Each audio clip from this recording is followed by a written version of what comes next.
Excelente, tuvimos un lindo tiempo con los varones el viernes, el discipulado de hombres. Así que muy contentos salieron los muchachos, ¿verdad? De ese discipulado. Así que yo estoy muy animado también a continuar eso. Algunos ya me pidieron 2 veces también, así como las mujeres. Y vamos a ir acomodando los tiempos, vamos a ir acomodándonos para que realmente podamos ir estudiando la palabra. Cada granito de arena, cada pasito a pasito que estamos dando es un avance. No queremos simplemente dar pasos gigantes, sino paso a pasito. Y ese paso a pasito después nos va a llevar a las cosas grandes. Bueno, quiero ofrecer, ya tenemos la librería.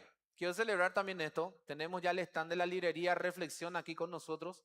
Así que todo lo que ustedes quieran adquirir, libros, Biblias, todo eso, ya lo pueden hacer a través de nosotros aquí en la iglesia hija acá de nosotros, ¿sí? Pueden ir adquiriendo todo tipo de libros. Lo que ustedes de repente ven en internet y no tenemos, ustedes nos piden y nosotros vamos a hacer el pedido. Todo lo que se compra a partir de ahora debe ser por la iglesia hija para que podamos también de alguna manera con eso también ayudar al sostenimiento de la iglesia. ¿Así? ¿Está bien? Bueno, libros que quiero recomendar en esta mañana, ¿verdad? Algunos libros que voy a recomendar. Este, por ejemplo, de A. W. Tozer, ¿verdad? Un teólogo americano muy lindo. Yo leí todo este libro, hermano. Es uno de los libros que a mí me ayudó y es excelente si querés. Lidere como Cristo. Da principios bíblicos de un hombre muy cristocéntrico. Fue uno de los libros que llegó a mi mano y es un tipo muy cristocéntrico que da principios de cómo liderar nuestro hogar, nuestra familia, la iglesia, con los principios y los pensamientos, ¿sí? Y las opiniones de Dios. Así que lo pueden encontrar también ahí afuera, después al término del culto, lo pueden adquirir. Muy lindo, muy recomendado este libro. Otro libro que estoy leyendo de a poquito también es el de Joe Owen, justamente el predicador que va a venir para el Congreso Órbita de Respuesta en Génesis, del Ministerio de Respuesta en Génesis.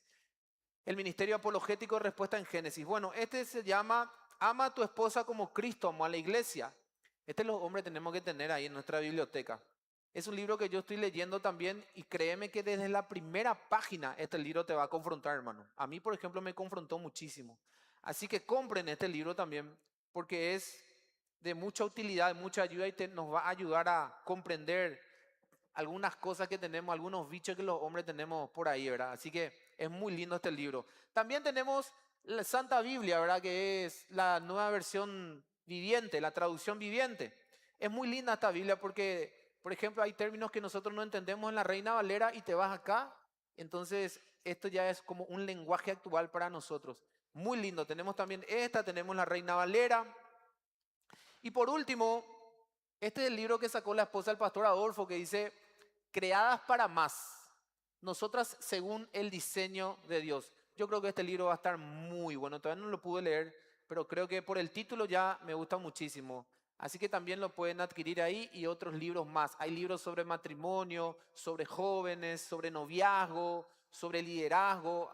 Tenemos todo tipo de libros ahí, allá afuera, inclusive Biblias de estudio también. Y bueno, así que hay que aprovechar esto, hermano.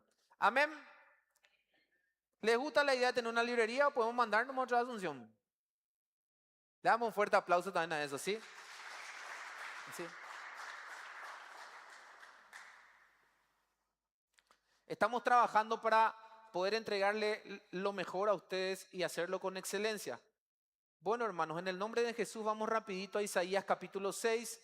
Hoy quiero hablar de un tema que ya lo toqué más o menos en un culto del miércoles, pero me pareció, no lo toqué todo porque justamente me pareció interesante poder hacerlo a la congregación y que todos puedan escuchar este mensaje. Isaías capítulo 6 dice la visión y llamamiento de Isaías, un profeta de Dios, ¿verdad? Un gran profeta de Dios que vimos en el Congreso también de que él muere serruchado, justamente porque a la gente no le gustaba la palabra de Dios, no le gustaba ser exhortado por Dios. Dice el versículo 1, en el año que murió el rey Usías, vi yo al Señor sentado sobre el trono alto y sublime, y sus faldas llenaban el templo. Por encima de él había serafines, cada uno tenía 6 alas, con 2 cubrían su rostro, con 2 cubrían sus pies, y con 2 volaban. Y el uno al otro daba voces diciendo, Santo, santo, santo, Jehová de los ejércitos. Toda la tierra está llena de su gloria. Y los quiciales de las puertas se estremecieron con la voz del que clamaba, y la casa se llenó de humo. La potencia del Señor, ¿verdad? El poder del Señor llenó de humo la casa. Entonces dije, ay de mí, y acá mira, escucha bien esta parte, porque acá Isaías se mira el reflejado en la santidad de Dios, dice, ay de mí que soy muerto, porque siendo hombre inmundo de labios y habitando en un pueblo inmundo, Isaías no simplemente estaba viendo su inmundicia, sino la inmundicia de todo el pueblo de la tierra, en este caso también el reino de Judá. Que tiene labios inmundos, han visto mis ojos al rey Jehová de los ejércitos. Voló hacia mí uno de los serafines, teniendo en su mano un carbón encendido tomado del altar con unas tenazas. Sí, esto simboliza también, ¿verdad?, la muerte en el altar de alguien que ha sido expuesto como expiación por nuestros pecados, ¿sí? Y que nace de Dios esto. Y tocando él sobre mi boca dijo, he aquí que esto tocó tus labios y es quitado tu pecado y limpio, perdón, tu culpa y limpio tu pecado. Después oí la voz del Señor que decía, ¿a quién iré y quién irá por nosotros? Entonces respondí, yo, heme aquí, envíame a mí. Y dijo, anda y di a este pueblo, oíd bien y no entendáis, ved por cierto, pero no comprendáis. Engruesa el corazón de este pueblo y agrava sus oídos y ciega sus ojos para que no vean con sus ojos, ni oigan con sus oídos, ni su corazón entienda, ni se convierta y haya para ellos sanidad. Y yo dije, ¿hasta cuándo, Señor? Y él respondió, hasta que las ciudades estén asoladas y los moradores, y no haya hombre en las casas, y la tierra esté hecha un desierto. Hasta que Jehová haya echado lejos a los hombres y multiplicado los lugares abandonados en medio de la tierra. Y si quedare aún en ella la 10ª parte, esta volverá a ser destruida. Pero como roble y la encina, que al ser cortados aún queda el tronco, así será el tronco, la simiente santa. Obviamente está hablando del remanente que Dios iba a salvar de la situación de la catástrofe que iba a venir sobre ese lugar. Y también justamente habla acá por qué se iba a ir a un pueblo, dice que no le va a escuchar. O sea, duro es tu trabajo, Isaías, al que yo te voy a enviar es muy duro. Porque al pueblo donde yo te voy a enviar no es que porque yo me vaya a hablarte a vos, ese pueblo te va a escuchar. Ese pueblo no te va a escuchar. Es duro. Es más, ese pueblo te va a matar. Y tal y cual sucedió. ¿Entienden el punto, hermano? Ahora, el profeta Isaías vivió en el reino del sur de Judá. El reino estaba dividido, el reino del sur, el reino del norte. El norte Israel, el sur Judá. Su ministerio en Jerusalén fue durante una época de crisis geopolítica ya por el 740 al 680 a.C.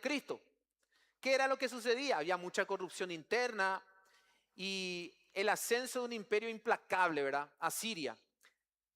Antes de Ezequías, atendé esto, reinó un rey que se llamaba Acaz. Y este era un rey impío que sumergió a Judá en la idolatría.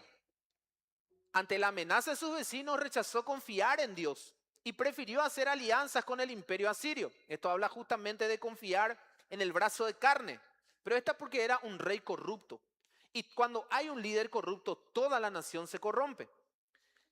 Así que Ezequías, por otro lado, que fue luego de Acaz, Ezequías fue un rey reformado que eliminó la idolatría, por un lado, intentó independizarse de Asiria, lo que lo llevó a una invasión a Siria y al milagroso rescate de Jerusalén. ¿Se acuerdan cuando Dios mató en una noche con su ángel 180,000 hombres, ¿verdad? Cuando defendió a Judá.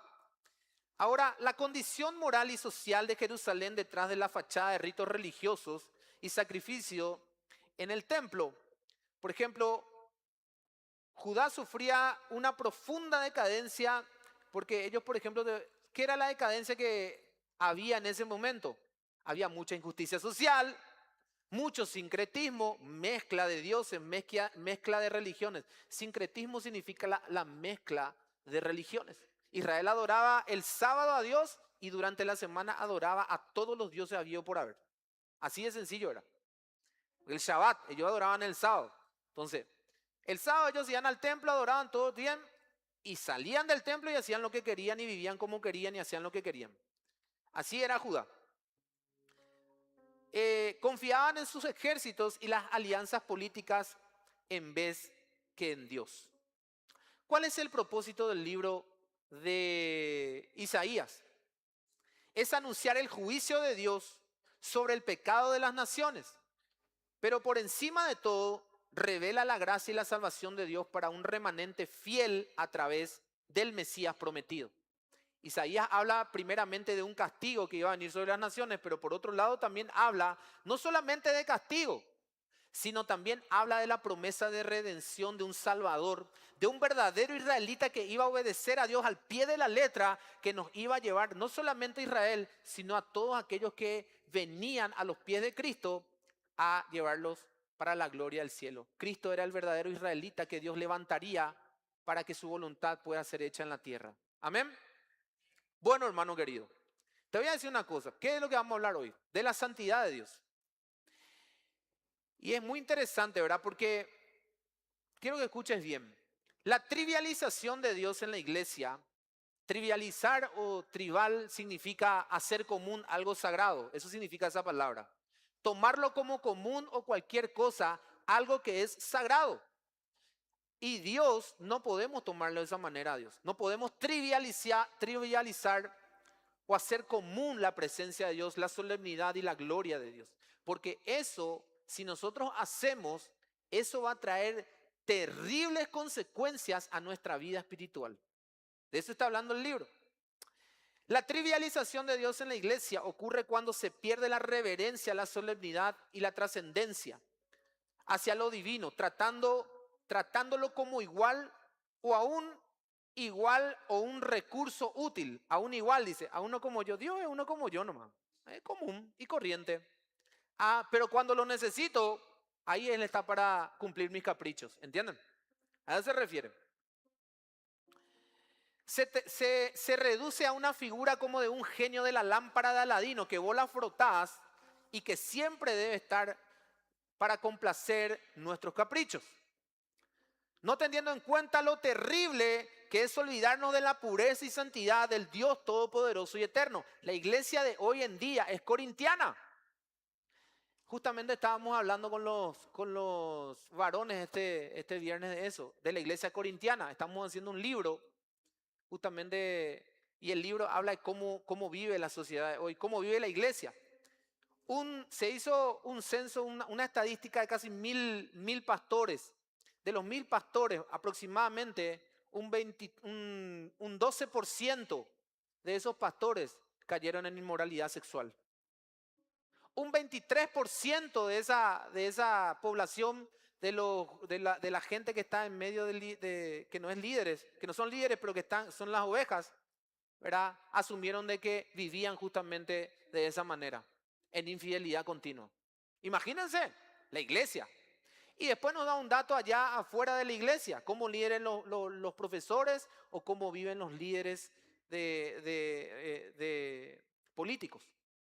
Imagínense si los pastores de una iglesia, imagínense si los líderes que deberían mostrarnos el camino de la santidad viven así. El autor está diciendo, no me imagino cómo estará la iglesia. A eso se está refiriendo. ¿Y saben por qué sucede eso, hermano?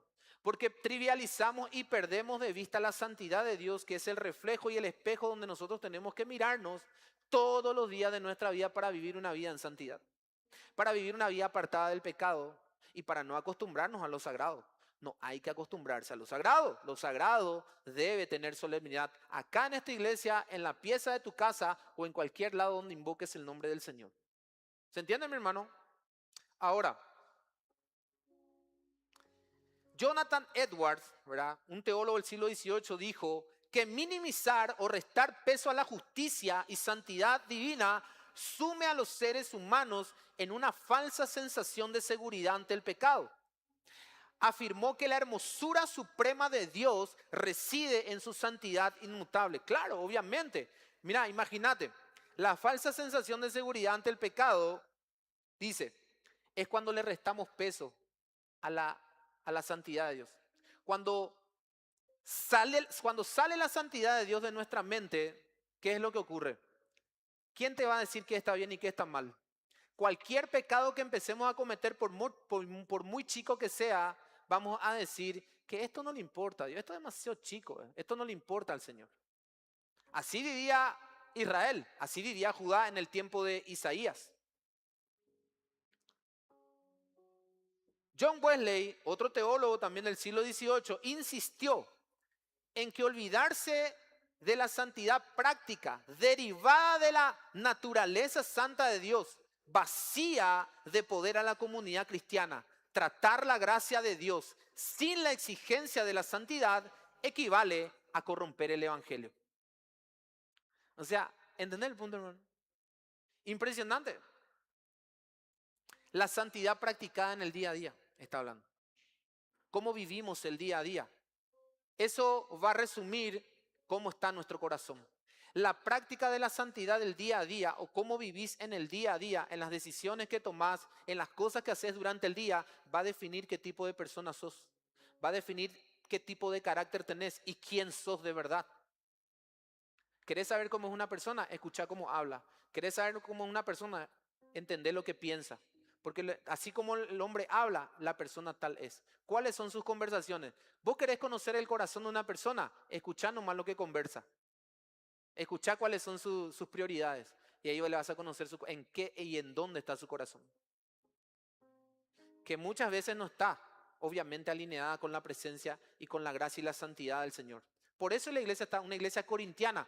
Corintio tenía todos los dones y talentos, pero no les servía nada delante de Dios. Hablaban en lengua, profetizaban, todo, pero hermanos no vivían en santidad. El Señor le está diciendo, no me sirve eso. Eso no sirve. Y por años se nos ha predicado y queremos tener el don de la profecía y el don ¿cómo se dice? Del hablar en lenguas. La gente busca como si fuera que eso lo santifica. Y la Biblia dice que eso no es nada. Una vida en santidad es una vida que se guarda del mal, y a eso es lo que Dios apunta. La causa, te voy a contar la causa de por qué una iglesia pueda llegar a una decadencia de esta manera. ¿Por qué? ¿Por qué se degrada nuestra mente? Porque cuando nosotros empezamos a permitir pecado en nuestra vida, nuestra mente se empieza a entrar en oscuridad y se empieza a degradar. Cada día caemos más bajo, significa eso. Me permití este pecado, vuelvo a este pecado y así me voy degradando hasta que yo me di cuenta que estoy en el piso mismo. Las causas de este problema son los púlpitos superficiales. ¿Qué significa esto? Mensajes centrados solamente en el bienestar humano y la prosperidad, sin hablar del pecado, del juicio y de la justicia de Dios. Otro de los motivos es la adoración comercial. Cualquier tipo de canción dentro de la iglesia que toque las emociones. ¿Sí? No importa el contenido de la canción, pero suena muy lindo al oído y me emociona esa canción. Pero no tiene contenido bíblico. Como dice Colosenses 3:16, canten, háblense con cantos, con himnos espirituales, ¿sí? Estén llenos de la palabra de Dios y esa palabra cántenla. De hecho, la iglesia primitiva cantaba himnos y salmos, ¿verdad? Esas eran las canciones que se cantaban antes. Pero la trivialización de hoy en la iglesia es cualquier música con tal de que suene lindo y agradable al oído. No debe ser así. Nosotros ya tenemos que entender eso, de que debemos saber qué escuchamos también en nuestra casa, qué tipo de música escuchamos.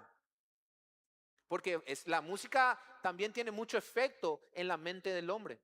Por eso es que la sociedad está tan embobada hoy escuchando a Bad Bunny y todas estas suciedades que hoy se escuchan en todos lados. Eso está de alguna. ¿Saben qué está haciendo ese tipo de canciones? O todas las canciones que ahora pululan ahí en la sociedad, lo que hace es que nos está adoctrinando. Y le está adoctrinando a tu hijo, a tu hija, a nosotros. Pero en nuestra casa hemos escuchado música cristiana. En el auto hemos escuchado música cristiana. Pero música que verdaderamente edifique, como estábamos cantando hoy. Todas las canciones que cantamos hoy, toditas están en la Biblia. Todas. Es impresionante. Músicas teológicas.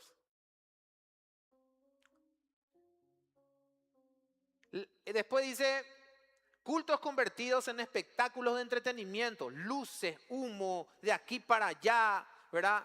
Donde se busca la emoción rápida en lugar del arrepentimiento genuino. No hables tanto del pecado, se van a ir de nosotros la gente, o no va a querer venir la gente a la iglesia, ¿verdad? Vamos a dar prédicas más motivacionales, que levante el ánimo. Y lo estábamos hablando la vez pasada en una reunión de pastores. Y uno de los pastores dijo, si yo le predico una prédica emocional o que le pueda caer bien a la gente, ese domingo va a estar súper bien. Pero al miércoles, esa persona ya va a estar tirada en el piso otra vez. Porque no ha entendido qué es el evangelio. El evangelio no depende de emociones. No es emocionalismo. No es ilusión. Es una realidad vivida cada día. Es un sacrificio y un compromiso que debo llevar con Dios, quiera o no quiera. Tengo que orar, quiera o no quiera. Tengo que alabar, quiera o no quiera. Es un compromiso porque no nace de la emoción, nace del entendimiento.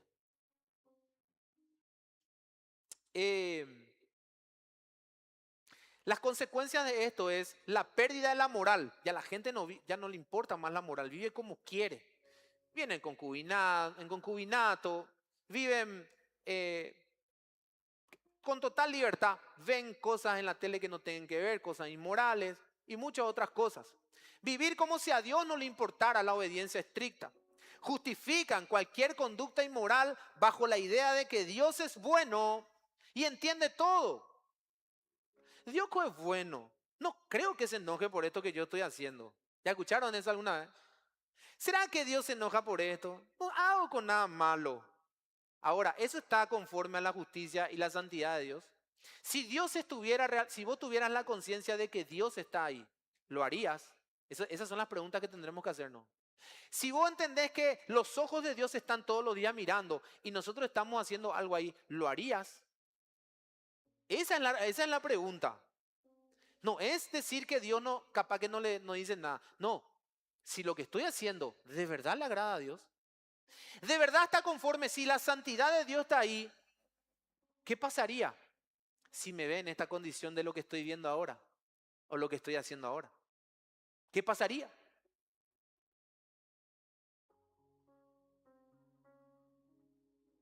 La falta de temor de Dios hace que perdamos el asombro y la honra genuina de nuestras reuniones.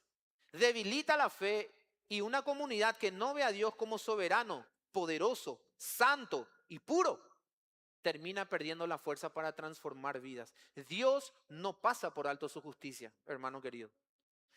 Cuando nos comportamos de esa manera como iglesia, no reverenciando a Dios y su santidad, ¿qué es lo que sucede? Nuestra congregación pierde la fuerza allá afuera. La sociedad ve a una iglesia igualita adentro. ¿Qué cambio hay? Ninguno. Pura religiosidad. Entonces, la gente, ¿por qué va a querer venir a tu iglesia?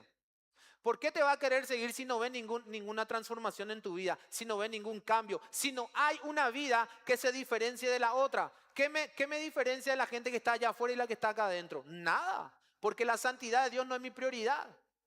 Entonces nada puede a mí hacerme diferente uno del otro. Entonces nadie va a querer venir a la iglesia. Y te voy a decir otra cosa. Muchos creyentes dejaron de venir a la iglesia y mucha gente golpeada a través de los tiempos. Te voy a decir, creyentes genuinos quizás, que no vienen más a la iglesia porque encontraron líderes corruptos, líderes que no sobrellevaban bien la casa del Señor y no vivían en santidad. Y fueron golpeados y no fueron tratados y hoy están fuera del mundo. Yo estuve orando por esa gente. Padre, aquellos que fueron golpeados y que la iglesia no le dio respuesta y que la iglesia se comportó como una iglesia mundana, Señor, yo te pido que los traigas y vamos a enseñar el camino de Dios. Y que sepan que acá nosotros vamos a tener la capacidad de mostrarle el camino de Dios y que se restauren su vida y que continúen su camino de santidad hacia la patria celestial. ¿Entienden el punto, mi hermano? Pero ¿saben por qué sucedió eso? ¿Saben por qué mucha gente está afuera? Porque en la iglesia no han recibido lo que tenían que recibir de parte de Cristo. Recibieron información de hombre, pero no de Dios. Y estos líderes corruptos son los que llevan por el mal camino a la gente. Muy triste, muy triste. Porque la santidad de Dios no es su prioridad. La gente quiere estar en el espectáculo, pero no quiere la santidad. No quiere estar orando, no quiere estar meditando en la palabra, no tiene ganas de leer la Biblia.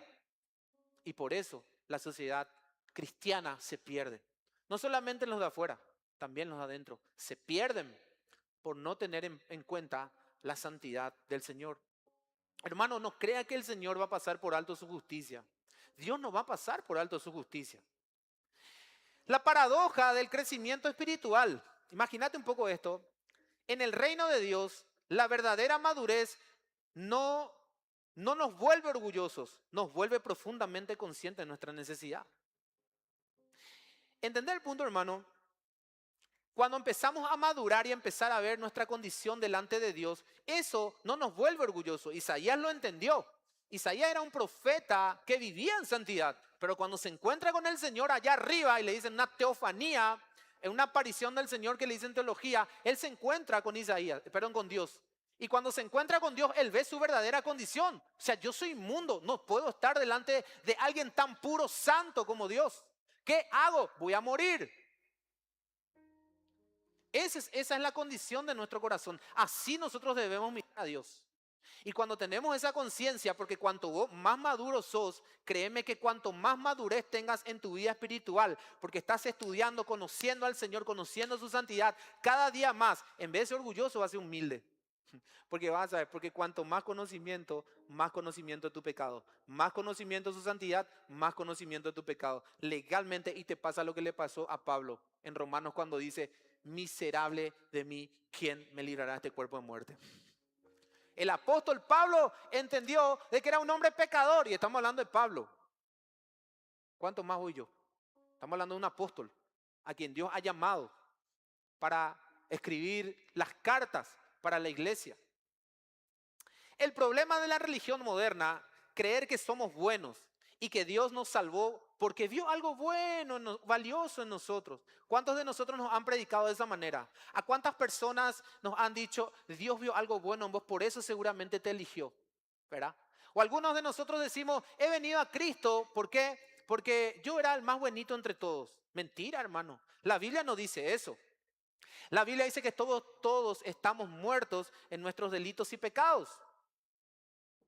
Creer que somos buenos y que Dios nos salvó porque vio algo valioso en nosotros es mentira.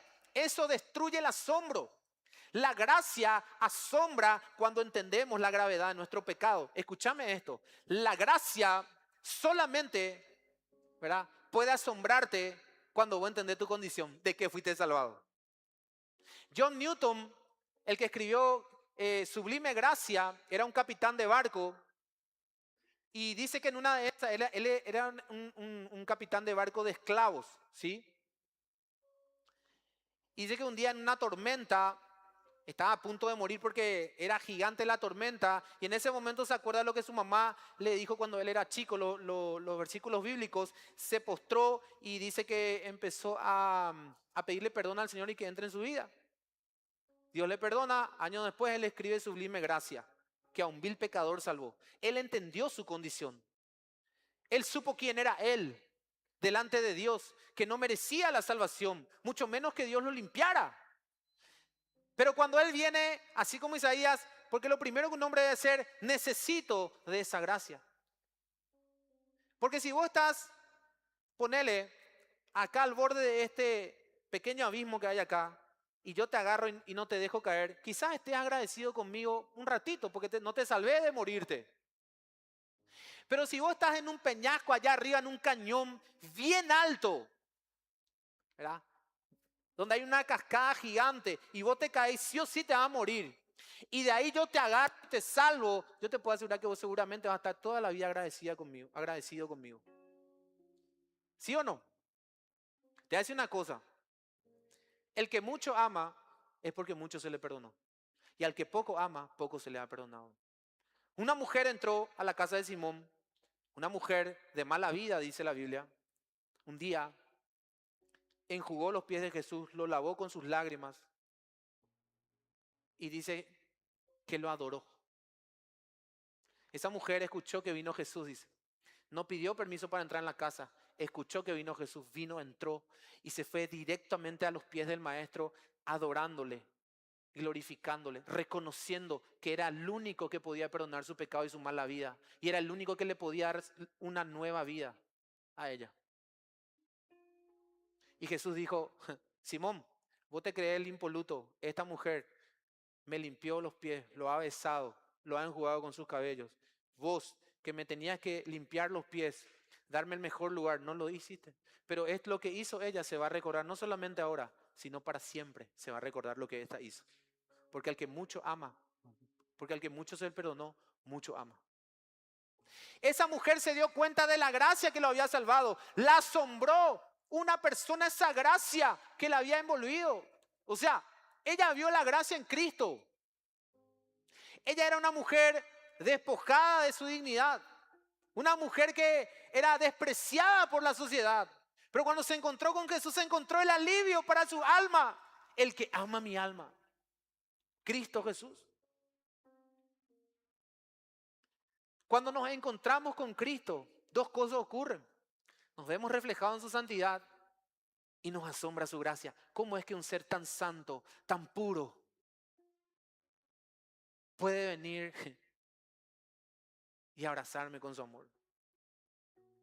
Es increíble. Es increíble. Él no necesita de nosotros. Lo mismo en Lucas 18, 9 al 14 encontramos a este publicano. La misma cosa. El publicano y el fariseo. El fariseo se creía impoluto. No se había encontrado con la santidad. Pero este publicano conocía y entendía quién era Dios. Entonces ese publicano dijo: Señor, sé propicio a mi pecador. Te necesito. Padre, sé que yo no te puedo dar nada. Señor, yo no te puedo dar nada. No soy capaz de limpiarme a mí mismo. Necesito de tu gracia. Ese fue justificado a su casa, dice. Mas el fariseo no. Al corazón contrito y humillado no despreciarás tú. Dios al humilde da gracia y al soberbio lo mira de lejos.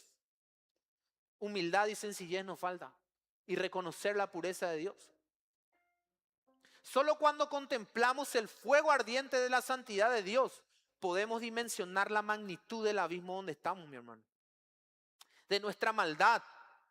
Y entonces nuestros corazones estallarán en asombro eterno por su asombrosa gracia. Solamente cuando contemplamos la grandeza, la santidad de Dios, es solamente ese día nosotros vamos a valorar la gracia. Hasta que eso no ocurra, la gracia para vos y para mí va a ser algo trivial y común. Pero no va a generar en nuestro corazón lo que debe generar: arrepentimiento. No una simple emoción, arrepentimiento. Porque mucha gente puede venir a llorar acá, pero cuando sale vive la misma vida de siempre. Y eso no debe ser así. No has conocido la santidad del Señor todavía. El espejo de la santidad y el diagnóstico de nuestra miseria. Isaías 6, 1 al 5 nos habla, ya lo hemos leído. Esta visión lo cambia todo, mi hermano. Isaías ve al Señor alto y sublime y los serafines claman amor, no claman amor, amor, amor, sino santo, santo, santo. La santidad es el atributo supremo de Dios en su pureza absoluta y su separación total de la maldad. Habacuc 1:13 dice: muy limpio eres de ojos para ver, ni puedes ver el mal ni ver la injusticia. Dios no puede ver mal ni injusticia, Él es puro. Muy puro eres de ojos para ver la maldad y la injusticia, dice. Isaías 59:2 dice: pero vuestras iniquidades han hecho división entre vosotros y vuestro Dios, y vuestros pecados han hecho ocultar de vosotros su rostro para no oír. Dios endurece el corazón de la gente. Y no es que Dios lo endurece, sino que se va encalleciendo el corazón de aquel que peca deliberadamente sin pedir perdón todos los días. Y no se acerca a la presencia de Dios a recibir gracia. El corazón del creyente se va endureciendo y hace perder la comunión con el Señor. Si bien no perdemos la unión eterna con Él, sí se pierde esa comunión continua con Él. Se quiebra. Necesitamos nuevamente pedir perdón y arrepentirnos todos los días. Esa es la Biblia. Tenemos que caminar en fe. Tenemos, hermanos, que tener la conciencia de la santidad del Señor. Las iniquidades, dicen acá, han hecho divisiones, porque Dios no puede estar donde hay pecado, dice. Dios no va a habitar donde hay pecado. ¿Sabes lo que hace Dios? Él te frena, vos sos y vos querés pecar y Dios te frena, ya te dice, ya pecaste mucho, ya pecaste, querés pecar, bueno, perfecto, anda nomás ya. Dios sale nomás de ahí. ¿Entienden? A eso Dios le llama que Él te entrega el pecado. Chux, y anda a hacer lo que querés, te dice. Anda nomás ya a hacer lo que querés. Porque hasta un punto nomás Dios te va a frenar. Pero después te dice, chux, anda nomás a hacer lo que querés. Es como un padre. A mí, vos le decís, no es por ahí, no es por ahí, no es por ahí. Bueno, anda a hacer lo que querés. Se va y se golpea la cabeza. ¿Entienden el punto? A eso Dios le llama endurecimiento de corazón. Es duro el hombre. Anda y hace lo que querés. Por eso es que muchos creyentes viven de esa manera. El efecto del espejo, Isaías 6:5, entra en contacto con esa luz. Isaías no se siente orgulloso de su ministerio. Exclama, ay de mí, que soy muerto, porque siendo hombre inmundo de labios he visto al Dios santo. La santidad de Dios opera como un espejo, exponiendo la oscuridad que se esconde en nosotros. Mayor luz divina siempre revelará mayor suciedad humana. La ley expone nuestra condición. La santidad de Dios expone nuestra condición. Te estoy llevando por este camino para que vos entiendas cómo es tu condición y la mía. Porque esto no termina mal, esto termina muy bien después. Porque es Dios mismo encargándose de llevarnos de la mano hacia donde Él quiere. Pero es necesario, hermano, que vos y yo entendamos que no podemos tomar livianamente la santidad de Dios. De verdad necesitamos que el Espíritu Santo todos los días nos convenza y nos limpie y nos libre y nos haga entender de quién es Dios y quiénes somos nosotros. Entonces, Romanos 3:20 dice, por tanto, nadie será justificado en presencia de Dios por hacer las obras que exige la ley. Más bien, mediante la ley cobramos conciencia del pecado. Y Romanos 5:20 lo contesta. La ley es el diagnóstico de nuestra gravedad, de nuestra enfermedad. La ley expone el diagnóstico de nuestra condición pecaminosa delante de Dios. Quita el orgullo. La ley también quita el orgullo, la autosuficiencia. Porque cuando un hombre se encuentra verdaderamente con Dios y Dios le abre la mente, el Espíritu Santo actuando como Tito 3:5 lo dice, regenerando la mente caída en oscuridad, muerta, es cuando el hombre se da cuenta de en dónde está y quién es Dios. Ahí se da cuenta el hombre quién es. Y ahí toda autosuficiencia se quiebra. Porque no existe nada que pueda hacer yo por lo cual Dios me pueda aceptar. No hay nada limpio en mí que Dios pueda ver. Es más, me miro en su espejo y soy un monstruo que necesita ser transformado en una persona conforme al corazón de Dios.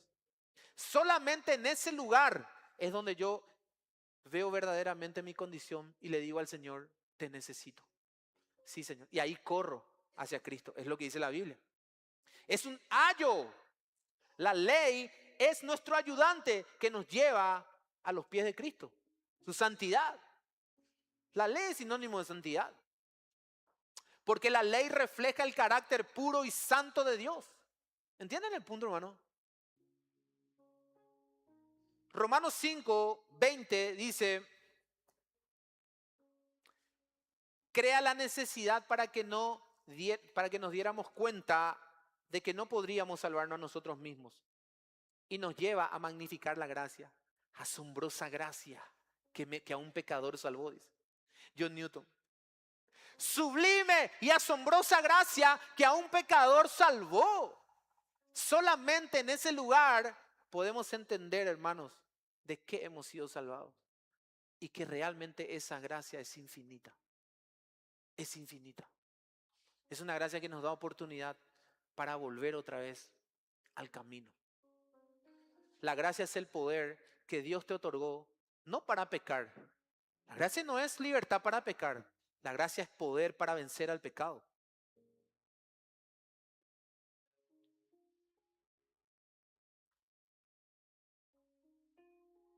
Ahora veamos un poco el paralelismo o la paradoja del apóstol Pablo. El apóstol Pablo. Primera de Corintios 15:9 dice, al inicio de su ministerio, Pablo decía, el más pequeño de los apóstoles. Así comenzaba Pablo sus cartas. El más pequeño de los apóstoles. Y iba pasando el tiempo, hasta que años más tarde, dice en Efesios capítulo 3, versículo 8, Pablo se presenta como el menor de los santos. ¿Qué pasó? Iba entendiendo, le iba cayendo la ficha a Pablo. Iba entendiendo, no soy, voy a ser un apóstol, tengo que humillarme. Yo no puedo así estar, no tengo que humillarme, decía el apóstol Pablo. Ven como él, a mayor entendimiento de la Biblia, a mayor entendimiento de Dios, él iba entendiendo su condición. Ya no soy el gran apóstol Pablo, el más pequeño de todos. Mira, sigamos. Estamos siguiendo la historia de Pablo. Dice, al final de su vida, ya maduro y anciano, ¿verdad? En 1 Timoteo 1:5 dice, yo soy el primero de los pecadores. ¿Qué pasó? ¿Qué pasó con Pablo? No era el gran apóstol, el gran siervo del Señor. ¿Y sabe cómo empieza la carta de Timoteo? Así es. Yo soy el primer pecador entre todos que Dios salvó, dice. Ya no se presenta como apóstol, ya no se presenta como siervo, se presenta como el primer pecador, dice. Porque él entendió la gracia. Había sido soy un desastre y solamente por gracia estoy acá, dice. Así como hoy, como yo. Yo estoy acá por gracia, ustedes están ahí por gracia, nada más. Nada más. ¿Se entiende, hermano? ¿Se entiende, mi hermana? Gloria a Dios, mi hermano. Porque cuanto más conozco esto, yo lo estudio esta palabra. Esta palabra va entrando, me va informando tantas cosas. El Espíritu Santo obra en mi vida, me va dando entendimiento y sabiduría. Wow, voy a decir, yo pico hice eso, Dios mío, yo me creía esto. Señor, por favor, perdóname. ¿Cómo pude hacer eso, Señor? A mí me avergüenza cosas que yo hice en el pasado. De verdad te digo. Hay veces que yo me acuerdo de mi pasado, pero no está mal recordar en qué sentido. Yo recuerdo mi pasado, ¿sabe para qué? Para realmente exaltar la gracia de Dios. Porque yo sé de dónde Él me sacó y dónde estoy hoy. Para eso nomás miro mi pasado. Y otro miro a veces mi pasado para recordarme que Dios ya tantas cosas hizo por mí, que cuando estoy en un problema digo, ¿será que de esta me va a sacar Dios? Estoy pecando porque Él ya me sacó de mucho atrás. Entonces yo tengo que mirar atrás y mirar, wow, todo lo que Dios ya hizo por mí. Y lo va a seguir haciendo y lo va a seguir haciendo para su propósito. O sea, no termina mi vida acá. Dios tiene un plan y un propósito mucho mayor, que es llevarnos al cielo. El crecimiento del creyente es inevitable. El crecimiento de un verdadero creyente es inevitable. Es como que vos pones un mármol, ¿sí? En un piso, un mármol pesado, fuerte y grueso, y que de abajo viene creciendo un árbol. Cuenta la historia de que un hombre hizo eso. Y abajo estaba creciendo un arbolito. Y con el tiempo ese arbolito rompió ese mármol. Es imposible eso. Pero un árbol lo rompe. El árbol rompe todo. En mi casa, por ejemplo, me está rompiendo el piso ahora la raíz de un árbol. Rompe, porque el crecimiento del creyente es inevitable. Sí o sí, Dios va a hacer crecer. A pesar de las situaciones, los problemas y las circunstancias, vas a crecer espiritualmente. Y todo eso va a ayudar a bien a los que aman a Dios. Las circunstancias y las situaciones difíciles. Amén. ¿Están ahí, hermano? ¿Están atentos? Ya se están durmiendo.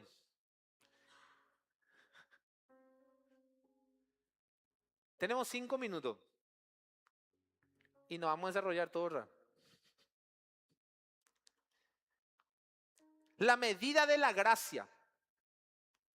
Efesios 2:7. Pablo usa esta expresión, las abundantes riquezas de su gracia. Es su riqueza de incalculable valor que mi conciencia no alcanza a entender. Y esto es lo que le dije hace rato. Si caíste en un pozo de 1 metro, agradecerás por un rescate simple. Si entiendes que estabas al borde de un abismo infinito, vivirás eternamente asombrado. Hermano, o sea, cuando Pablo usa las abundantes riquezas de su gracia, ¿saben lo que está haciendo Pablo ahí? No tiene otras palabras más rebuscadas ni una palabra más correcta para poder explicar que en esta mente tan chiquitita no puede caber la gracia que hemos recibido y no la vamos a entender hasta que estemos en el cielo. Por eso él usa Esa palabra, las abundantes riquezas. O sea, en otras palabras del griego, es inexplicable lo que hemos recibido, dice. Porque merecíamos muerte. Pero ¿cómo un ser tan santo y puro, en vez de darnos la muerte, nos da vida? Y vida eterna, dice, en Cristo Jesús. ¿Cómo es eso? Y Pablo entra así, ¿verdad? En una... Empieza a filosofar ahí, ¿verdad? No lo entiendo, pero voy a poner las abundantes riquezas de su gracia. Es inentendible, hermano. ¿Cómo es que yo fumaba, tomaba, farreaba y un día, ¡pum!, mi mente cambió? Yo iba camino seguramente a borracho, un adicto, eh, qué sé yo, a dónde me esperaba mi vida. Y Dios me cambia el chip. Él me cambia, no yo. Porque la salvación es del Señor, es un don de Dios, es un regalo de Dios. No es que vos quisiste, no, yo no queríamos. Lo que menos queríamos era venir a los caminos del Señor. Nos encantaba esa vida de farrista. Y los hombres nos jactábamos de decir, no, que pucha, todas las mujeres están locas por mí. Esa era la realidad de los jóvenes, de los hombres. ¿Cuántas mujeres pido mi hijo? ¿Por qué tenés una novia? Vos tenés varias novias. De aquí para allá.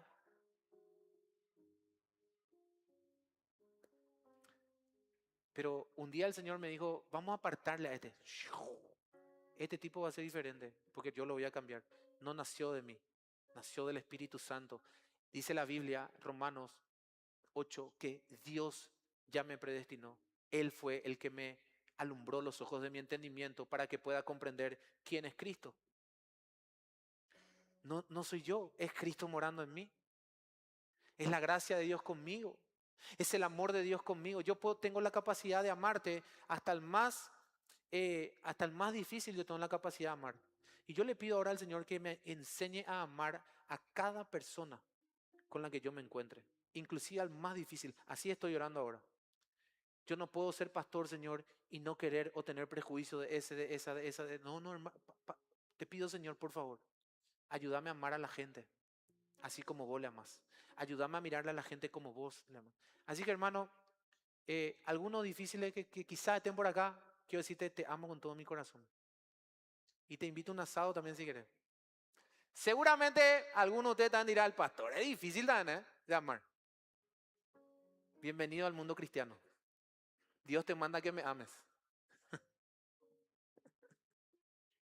A ver, hermano, un minuto. Hemos recorrido, pero no hemos terminado la prédica. Hay tantas cosas para decir el Señor, tanta riqueza. Y la segunda parte sí te perdés, porque la segunda parte viene lo que Dios hizo por nosotros. Y la gracia que recibimos y toda la grandeza que Dios nos va a dar. Impresionante. Impresionante.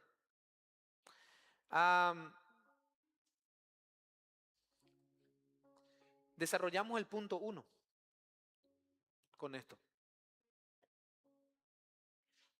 Entonces, hagamos un repaso rapidito, hermano. La santidad de Dios debe llevarnos al arrepentimiento, a vivir una vida en santidad pura, santa. ¿Cuántos de los que estamos aquí estamos orando por nuestro corazón y diciéndole, muchas veces pedimos cosas triviales, pero de pedirle al Señor todos los días, dame un corazón puro, porque yo quiero vivir en pureza, dame un corazón puro, ayúdame a quitar toda esa impureza en mi vida, esos pensamientos malos de mi vida, pueden ser prejuicios, pensamientos de lascivia, concupiscencia, pensamientos de malos deseos carnales. Señor, esa parte de mi vida que no me gusta, ese griterío, maledicencia, esa incapacidad para reaccionar bien a lo malo, dame ese corazón, Señor. Dame ese corazón de poder esperar, Señor, cuando tengo que esperar en ti. Enséñame a conocerte, Señor. Así debemos orar, hermano. Debemos enfocarnos en nosotros, no en la gente, no en los demás. Es cierto, podés orar por tu hermano difícil, por tu esposo, tu esposa que es difícil. Cierto, pero yo te hago una cosa, un secreto te doy hoy. Ora más por tu corazón que por el del otro. Y cuando ores más por tu corazón, Dios va a proteger tu corazón. Y la gente va a querer venir a hacerte daño y no va a poder. Porque la gente dice, Al que a Dios le cae bien, dice el proverbio, aún a sus enemigos hacen estar en paz con ellos, dice. ¿Sí o no? Ese es el punto, hermano. Oremos más por nuestro corazón que por el del otro. Quizás yo soy el problema, no el otro. Entonces yo me voy humilde en oración. Padre, te entrego mi corazón, te entrego mi vida. La mayoría de la pelea que yo tengo con Raquel es por mi culpa, no es por ella. Entonces yo me voy en oración. Cámbiame mi corazón, Señor, cámbiame mi corazón. Entonces, mi hermano, tenés todo para salir adelante. La gracia de Dios contigo, el poder de Dios contigo, la palabra de Dios contigo. Una iglesia seria, créeme que somos serios. No somos perfectos quizás, pero somos una iglesia seria. Queremos llevar las cosas seriamente, con humildad, sencillez y con santidad, hermano. Y de verdad amamos tu corazón. Por eso nos preparamos, por eso indagamos, por eso te predicamos de esta manera, porque amamos tu familia, tu corazón, tu vida. No estamos jugando a ser creyentes acá. Así que mi hermano, con esto quiero terminar hoy y seguimos en el segundo punto el domingo que viene. Te pido que te pongas de pie y te pido que ahí en donde estés